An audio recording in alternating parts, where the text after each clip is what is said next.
Hi guys, my name is Amelia. Welcome back to my channel. I am going to show you today how to harvest and dry peppermint. I just made a video on my peppermint salve and I will put that up here so you can check that out. My husband just got stung by a ton of bees and he's been using the salve. It's reduced the swelling, reduced the itching, took all the burning away. So it definitely works and you can make it at home for only a few dollars. So let's go ahead and harvest some peppermint and I'll show you how to dry it. I always take this belt with me just because it's easy to carry all my stuff and then have some shears on hand. We have been blessed with an abundance of peppermint just out in our pasture. So I just come out here and typically I'm by myself, but I got a fussy one today. So I just come out here and I harvest as much as I can. I really enjoy actually foraging for like herbs and different things just because I think it's cool to get out in nature and experience what's already there for you that you don't have to plant and tend to. This is the peppermint. I have so much of it growing out here. The reason that I even stumbled upon it was because I was out here planting out my chestnut orchard and all I could smell was peppermint. Sure enough, it has literally taken over like pretty much this entire area. So I just come out every once in a while and pick what I need.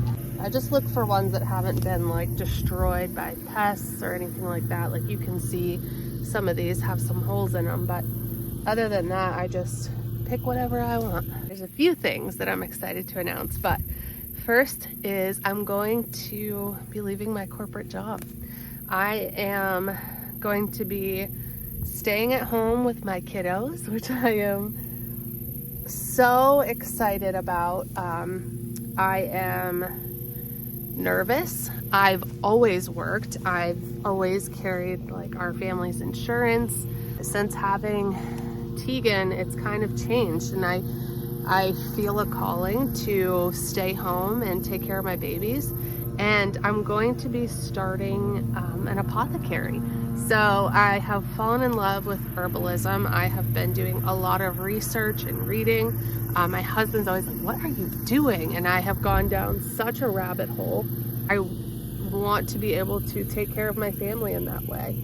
Investing a lot of my time and energy into learning all about herbalism and all the things I need to start building my apothecary here at home. And then this channel is definitely going to help with all of that. I'm hoping I can share everything that I'm learning and doing with you guys, and it'll be helpful.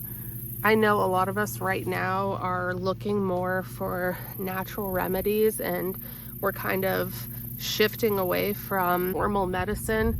Myself, I've struggled with postpartum and I've been on anxiety medicine for so long that I've been looking for natural remedies to, get off of that and help me really just feel at ease and not worry about taking these medicines forever. I've gathered a bunch of peppermint. This is just a tiny little bit of what I have available to me. So let's go inside and dry it out. So you're gonna need a pair of shears and then you're gonna want some sort of twine. I just got this at our local garden center.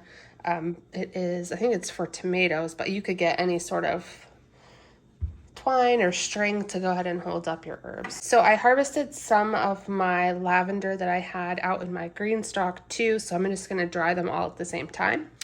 And then this is all of the peppermint that we just harvested. So what you're going to do is you're going to take your peppermint and you're going to line up the ends, and you can take off any of these sort of bottom leaves here, because we're going to end up tying them together. So I just like to take off the bottom ones. And it's nothing specific. There's no right or wrong to it. You just want to get all of them together so that you can dry them. And some are going to be much longer than the rest. That's okay. It's actually good so that the air can kind of get through to all of them. And you don't want to put too many together. Now that we have them all together, we are going to take our twine and we're going to tie all of them together. I just loop it around a few times and then just tie a knot. Make sure it's pretty tight so none of them fall out. I don't know if there's a specific way that you're supposed to tie them, but I just try and make sure that it's nice and tight. So you should be able to hold it like this and nothing fall out, like that. And then depending on where you're going to hang it is going to depend on how long you make the string. So I'm hanging mine on a shelf, so I'm going to make my string a little longer. I have it tied up here, and then my string, and then it can just hang like so. All right, so same thing with the lavender. You just want to make sure that all of it is bundled at the end. I'm going to go ahead and just pull off some of these leaves. And I have my stems here, just like that, and I'm going to do the same thing.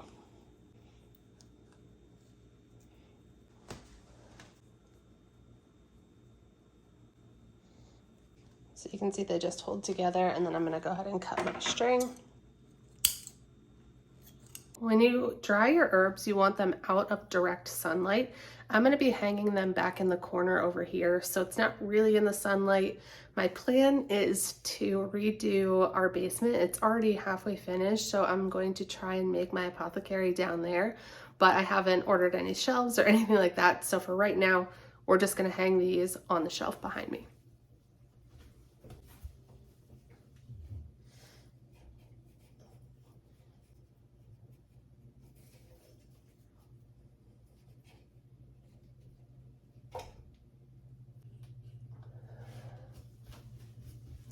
And that's it. That's all it is to drying your herbs and harvesting them. If you have anything growing in your yard that you are unsure what it is, I highly encourage you to do a little research just to look and see, is it something that has a medicinal purpose? Because lavender and mint are prolific. So if anybody before you has planted them, they're probably out there. Peppermint is so great. It has so many medicinal purposes. It's great for inflammation, headaches. Really, like I said, we made that salve. It's good for bee stings, burns, sunburns. Lavender you can do so much with. You can cook with it.